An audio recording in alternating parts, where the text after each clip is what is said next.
Hello students, myself Bafna ma'am for business law. Today we will be dealing what is public policy. Last class we had dealt with the legality of object and consideration. So we had also dealt with what objects and consideration are lawful. I had already told in the last class now the section 23 of the act, business law, that is contract act, it says that an agreement consisting of the lawful object or the consideration is void if the agreement is unlawful, the object and consideration is void, it is forbidden by law. First is, if it is of such a nature that if permitted, it would defeat the provision of any law. If it is fraudulent, if it involves or implies injury to the person or property of another, if the court regards it as immoral, and if the court regards it as opposed to public policy. Now, what is public policy? We will see what is public policy. It is that principle of law which hold that no person can lawfully act in such a way which is injurious to the public or which is against to the public good और public welfare, यानी समाज के जो विरुद्ध काम है, जो lawful नहीं है, वो उसको पब्लिक पॉलिसी, समाज के विरुद्ध जो काम है उसको अपोज टू पब्लिक पॉलिसी कहा है. यानी पब्लिक पॉलिसी अभी क्या है? It is a principle of law which holds that no person can lawfully act. कोई इंसान लॉफुली एक्ट नहीं कर सकता इन सच ए वे कि वो इंजूरियस टू द पब्लिक, यानी पब्लिक को इंजूरी हो जाए, और which is against the public good और वेलफेयर. अभी सिंपल वर्ड्स में बोले तो it is a policy followed by the public. Therefore, any act or omission or any agreement which is contrary to the established norms or tradition of a society may be considered as opposed to public policy and will be unenforceable. Okay, so it is already been declared any agreement to be void on the ground of public policy. The agreement must, without a pale of doubt, be clearly injurious to the welfare of the society. यानी एकदम clear से बोला है agreement void कब होता है, on कौन से ग्राउंड पे एग्रीमेंट वॉइड होता है.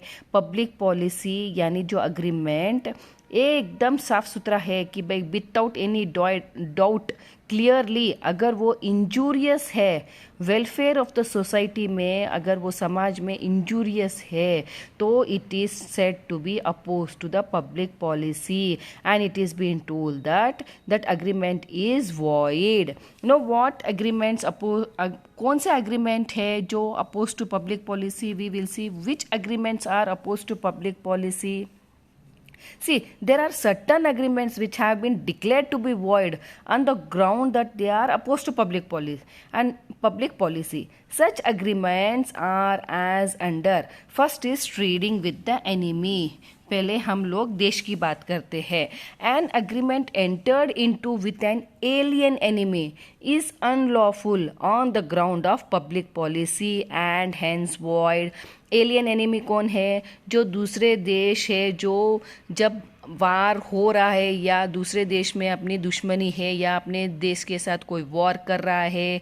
पहले कॉन्ट्रैक्ट एंटर हुआ था तब वॉर नहीं था, अभी एट प्रेजेंट वॉर चल रहा है, यानी एट प्रेजेंट में भी वॉर चल रहा है, आपने कॉन्ट्रैक्ट किया है, then it is opposed to public policy. यानी समाज के विरुद्ध आप जो एग्रीमेंट कर रहे हैं, that is called oppose to public policy, that is trading with enemy. An alien enemy is a citizen of a country at war with India.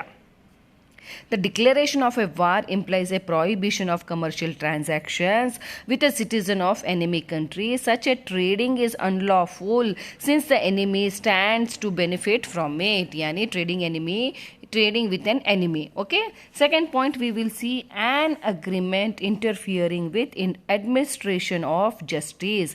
अगर कोई agreement interfere करता है administration of justice में, यानी कोई एडमिनिस्ट्रेशन का काम है, उसमें कोई जस्टिस का काम है, उसमें आप अग्रीमेंट बनाया है, इंटरफियरेंस हो रहा है, तब उसको कहा है सामाजिक के विरुद्ध काम हो रहा है. It is oppose to public policy. We will see an agreement which influences a जज. अगर कोई अग्रीमेंट इन्फ्लुएंस कर रहा है जज को to induce him to decide case in a favor of one party, or an agreement to pay certain amount of money to witnesses to give false evidence. यानी अभी आप फिल्मों में देखते हैं कि भाई जज को पैसा देते हैं कि भाई कोई भी डिसीजन हमारे फेवर में कर दो, यानी कोई एविडेंस जो रहता है, जो एविडेंस जो देने वाला रहता है उसको भी पैसा दे के वो उसको अपने फेवर में कर लेते हैं विटनेसेस को. तो that is oppose to public policy. So an agreement not to prosecute a criminal और an agreement to withdraw a pending prosecution is against to public policy and therefore void.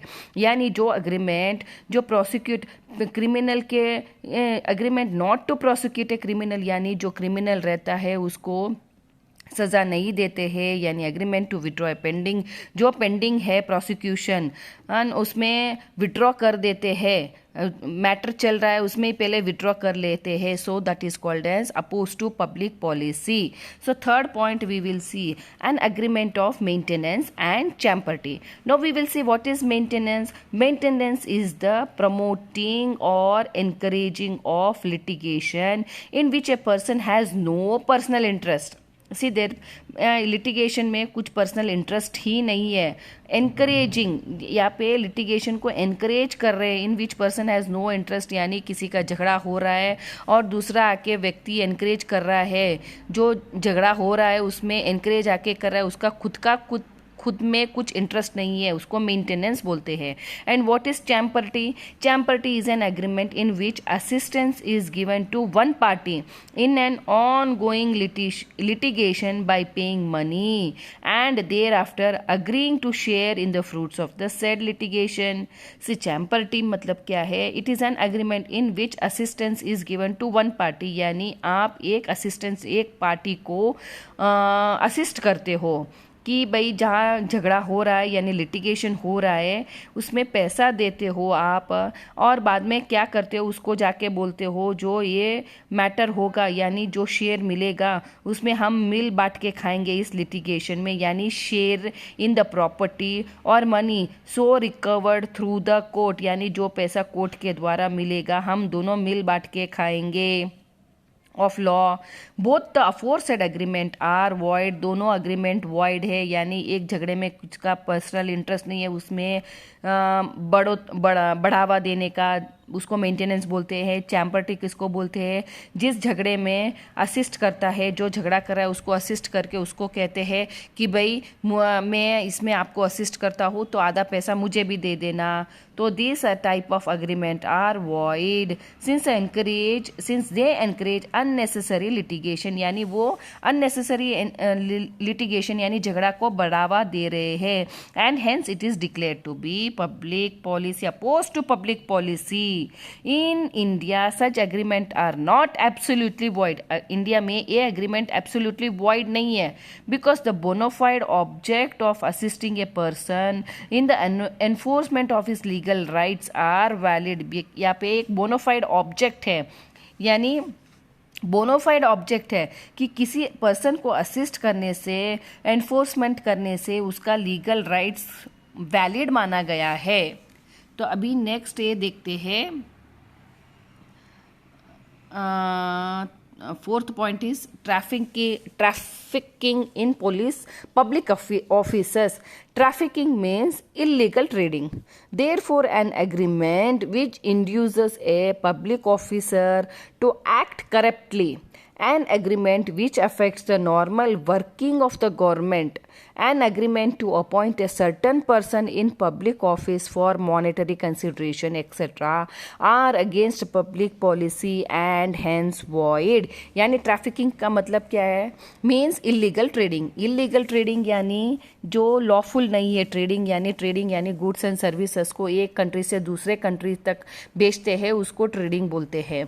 So ये agreement which induces a public officer, जो public officer को induce करता है कि भाई करप्टली act करे, तो an agreement which affect the normal working of the government, जो नॉर्मल वर्किंग है गवर्नमेंट की तो वो अफेक्ट होता है, तो such agreement and up to appoint a certain person in public office, एक पर्सन को अपॉइंट करना है public office for monetary consideration, यानी उसमें उसको पैसा मिल जाता है, तो that is against public policy hence it is void. यानी आपको कोई ऐसा अग्रीमेंट नहीं करना है, तो अग्रीमेंट करने से ये अनएनफोर्सिएबल है. सो यहाँ पे क्लियरिटी दिखाई है कि कौन से एग्रीमेंट कर सकते हैं, कौन से एग्रीमेंट नहीं कर सकते हैं. यानी अगर वो एग्रीमेंट भी किया है तो it is unenforceable. So fifth point is marriage brokerage agreement. यानी अभी ब्रोकरेज का मतलब क्या है? Broker's commission. And agreement to procure the marriage of a person in a consideration of a sum of money is called marriage broker agreement. यानी अभी तो मालूम हो गया ना, मैरिज ब्रोकरेज आपका नाम मतलब ये सुना तो होगा बाहर कि ब्रोकर रहता है जो मैरिज करवाता है. सो यहाँ पे ये बोला है one should not gate parties married in consideration of certain commission. यानी एक पार्टी को शादी करने के लिए मजबूर नहीं करना है कि क्या आपको उसके रिटर्न में कुछ पैसा मिलेगा. यानी लड़का लड़कियों को शादी करवाने में से आपको पैसा मिलेगा, तो उसमें one should not gate parties married in consideration of certain commission, कि उस पार्टी को मैरिज करवाने से इतना कमीशन मिलेगा. An agreement to pay money to the parent of a minor to induce his son और daughter for marriage with a particular person is equally void. यानी यहाँ पे बोला है एन एग्रीमेंट कि आपको पैसा मिल रहा है कि माइनर को, जो लड़का है लड़की है, उसकी शादी करवा दे पर्टिकुलर पर्सन से, कि भाई मुझे है ना जो गलत भी है रिश्ता तो उसके साथ शादी करने से मुझे पैसा मिलेगा. So that is equally void. So ये हो गया. सिक्स्थ पॉइंट है agreement interfering with parental duties. कुछ अग्रीमेंट ऐसे होता है जो पेरेंटल ड्यूटीज़ में इंटरफियरेंस करता है, यानी जो rights and duties that can not be transferred absolutely to another person. यानी जो पेरेंट्स की राइट्स एंड ड्यूटीज़ है वो एब्सोल्युटली दूसरे पर्सन को ट्रांसफ़र नहीं कर सकते बाय एन एग्रीमेंट. अगर आप ये करते हो कि भाई मेरी रिस्पॉन्सिबिलिटी, मेरे बच्चों की रिस्पॉन्सिबिलिटी आप उठाओ, तो such agreements are void and being oppose to public policy. हाँ, अगर आपने बच्चे को अडॉप्ट किया है तो उसमें हिंदू लॉ ये कहता है कि भाई it is not being affected by this rule, ये रूल से अफेक्ट नहीं होगा. But an agreement which A father agreed to transfer guardianship of his two minor children in a favor of a lady तो was held to be void. अगर एक इंसान अपने दो बच्चों को एक लेडी में ट्रांसफ़र करता है कि भाई मेरे बच्चों की जिम्मेदारी आपको उठानी है और आपको संभालनी है, एग्रीमेंट साइन करो, तो that is held to be void. So seventh point है agreement interfering with marital duties. Now, what are the agreement interfering with the marital duties? An agreement which interferes with the performance of marital duties of a husband and wife is opposed to public policy. For example, यहाँ पे example देखते हैं. If A agrees to pay certain amount to B, provided B takes divorce from her husband and marriage him. यानी एक इंसान दूसरे इंसान को कहता है कि मैं पैसा दे दूंगा अगर आपने अपने पति को डाइवोर्स दे दिया तो such agreement amounts to interference in other marital duties. So hence it is void.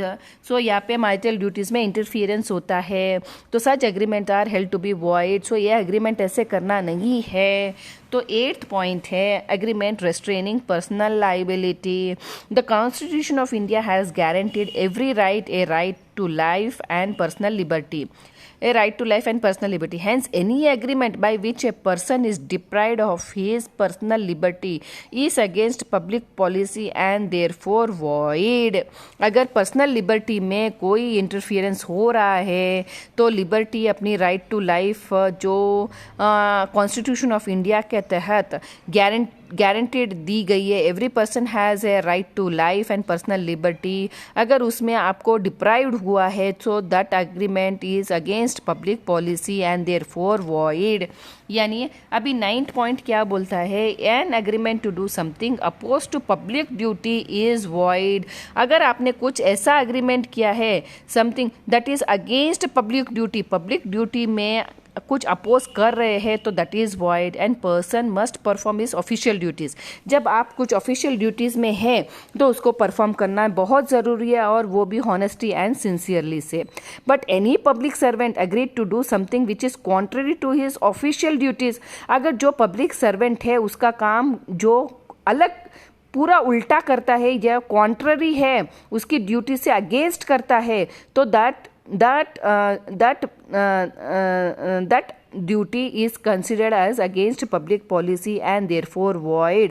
अभी पुलिस ऑफिसर का कहते हैं कि if police officer accepts some money for not arresting a thief, कि भाई मैंने अभी अग्रीमेंट किया है कि भाई अभी मैं कुछ थीफ को मैं अरेस्ट नहीं करूँगा, तो such agreement being oppose to public policy public good is void. So 10th point है an agreement tending to create monopoly. यानी कुछ एग्रीमेंट ऐसे करते हैं कि भाई मुझे ही मोनोपोली मिले, तो देर भाई के भाई प्राइजेस को हायर अप करना है कि मुझे मोनोपोली मिले, हाई लेवल्स का मेरा जो माल है वो बिक जाए. So that agreement are void on the ground of public policy. So 11th point है an agreement between lawyer and a client. अगर if a lawyer instead of charging fees from his client entered into a contract with him to share in the fruits of litigation, then such agreement is void. अगर कोई lawyer instead of charging fees वो client से कहता है कि भाई ये contract ऐसे एंटर करो कि इसमें मुझे शेयर मिल जाए, यानी कुछ आपका जो लिटिगेशन चल रहा है यानी आपका कोई झगड़ा चल रहा है तो उसमें मुझे थोड़ा यानी शेयर मिल जाए, तो such agreements is void on account of being both against the professional ethic of lawyer and public goods. So 12th, an agreement to influence elections, an agreement with voter tending to influence them by improper means. यानी voter को improper means से elections रहता है ना, तब improper means से उनके पास से voting rights लेने का, such as purchasing votes for money on agreement between rival candidates. जो दुश्मन कैंडिडेट्स रहते हैं उनको पैसा देके खरीदना और वोट लेना, whereby one agrees to withdraw in consideration of money, कि पैसा मिलने से मैं विड्रॉ कर देता हूँ, मुझे इस इंसान से वोट नहीं देना है. Some post in public office is oppose to public policy and hence void. It is been told that it is void. So next we will see which is the 13th point. So 13th point it says an agreement varying the period of limitation. अगर कुछ ऐसा agreement किया है तो law of limitation stipulates the time within which action can be taken into the court. कि कुछ court में action ले सकते हैं लेकिन उसका कुछ लिमिटेशन रखा है. उसी हिसाब से अगर लिमिटेशन होता है तो आपका जो केस है वो वैलिड माना जाएगा. Hence any agreement which reduces और enhances such a period of limitation, अगर कुछ ऐसा एग्रीमेंट है वो रिड्यूस किया enhances such a period of limitation is void since it defeats a provision of law. So an agreement not to bid at public auction, agreement है कि भाई not to bid at public auction में आपने agreement किया है कि भाई कुछ भी जो भी है ऑक्शन नहीं होगा पब्लिक में, तो an agreement not to bid against each other with an object to defraud, third party को डिफ्रॉड करने के लिए आपको बिडिंग नहीं करना है, तो और a decree holder is unlawful and void as it is against public policy. So ये 14 पॉइंट है 15 point, an agreement to defraud creditors, an agreement to defraud creditors और revenue authority is again public policy. अगर कुछ agreement किया है कि creditors को defrauded करे, रेवेन्यू अथॉरिटी को डिफ्रॉड करे, तो यानी that is against public policy. अब एक एग्जांपल देती हूँ, where a person agrees to transfer his property by way of fraudulent intention to another person and then applies for insolvency। अगर एक इंसान अग्री करता है कि भाई मेरा जो प्रॉपर्टी मैं ट्रांसफ़र कर दूंगा bye way of fraudulent intention, fraud का इंटेंशन रख के अनदर पर्सन को वो अपनी प्रॉपर्टी ट्रांसफ़र करता है, तो बाद में देन अप्लाइज फॉर इंसॉल्वेंसी, और बाद में बोलता है कि मेरा तो दिवाला निकल गया। So such creditors are such agreements and to defraud the creditors are considered as a oppose to public policy. So what is the 16th point? An agreement in restraint of trade, an agreement which restrain a person from carrying or any lawful trade, business or occupation is to that extent void. This rule is however subject to certain exception. An agreement which restrain a person from carrying on any lawful trade, business or occupation is to that extent void. This rule is however subject to certain exceptions है इसमें। So next point है 17th point is an agreement in restraint of legal proceeding. Every person has a right to knock the doors of the court for justice.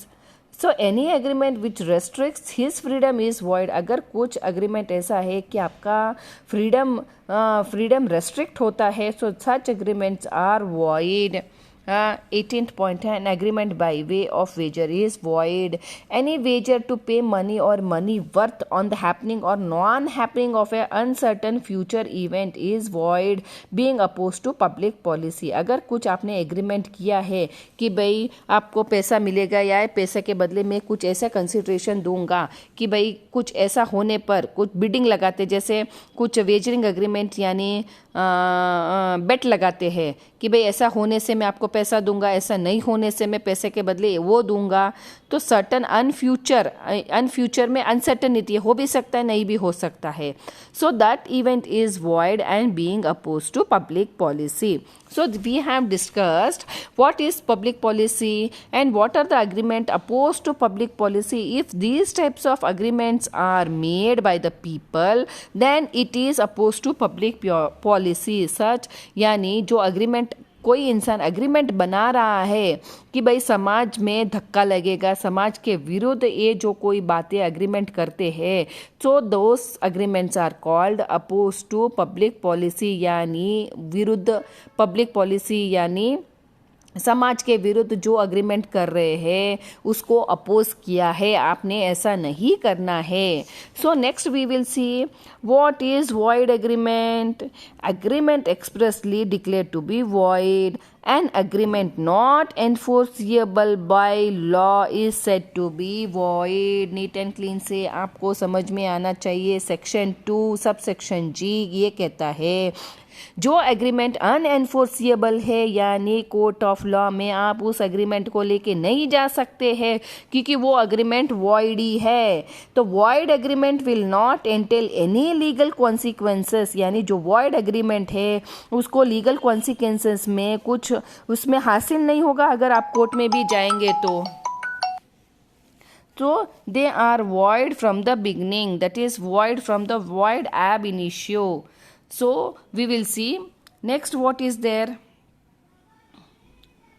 Next, agreement should not be expressly declared to be void. So the last essential element of a valid contract is given in section 10 of the Contract Act, which says that agreement should not be expressly declared to be void. So which are the agreement should not be expressly declared to be void? So जो void agreement है they should not be expressly declared. expressly declared यानी declare करना चाहिए कि ये void agreement ही है। So the void agreement agreement should not be expressly declared to be void. See, following agreements have been expressly declared to be void. कुछ following agreements है जो neat and clean से बोला है कि ये वॉइड ही है according Indian contract act and agreement in restraint of marriage. So what in restraint of marriage, कुछ एग्रीमेंट ऐसे किया है तो रेस्ट्रेन किया है मैरिज में. तो every agreement in restraint of marriage of any person other than a minor is void. Other than a minor is void यानी agreement in restraint of marriage is every agreement in restraint of marriage of any person कि भाई आप शादी नहीं कर सकते other than a minor is void. Every major person enjoys the freedom to marry any other person of his choice यानी आप किसी से भी शादी कर सकते हैं आपकी मर्जी से, आपके जो पसंद के इंसान से, आपके चॉइस के हिसाब से आप शादी कर सकते हैं. यानी उसमें कोई रुकावट यानी कोई रेस्ट्रेन कर रहा है कि भाई मैरिज नहीं कर रहा है. So those agreement are void. So एक एग्जाम्पल है यहाँ पे, A agrees with B for good consideration that she will not marry C. It is a void agreement कि अगर किसी एक इंसान को कहा है कि भाई उस दूसरे इंसान से शादी मत करो, मैं आपको इतना पैसा दूंगा, तो थर्ड पर्सन ये बोलता है कि मैं आपको इतना पैसा दूंगा. So such agreements are void. So same applies to the following case where in a father agrees to pay ₹5 lakhs to his son and in consideration of the same the son promises to his father that he will never marry a particular girl. So this agreement is in the restraint of marriage and hence cannot be enforced. यानी बाप कहता है अपने बेटे को कि भाई उस लड़की से शादी मत करो, मैं 5 लाख रुपया दूंगा. So such agreement are considered as this agreement are in restraint of marriage and hence cannot be enforced.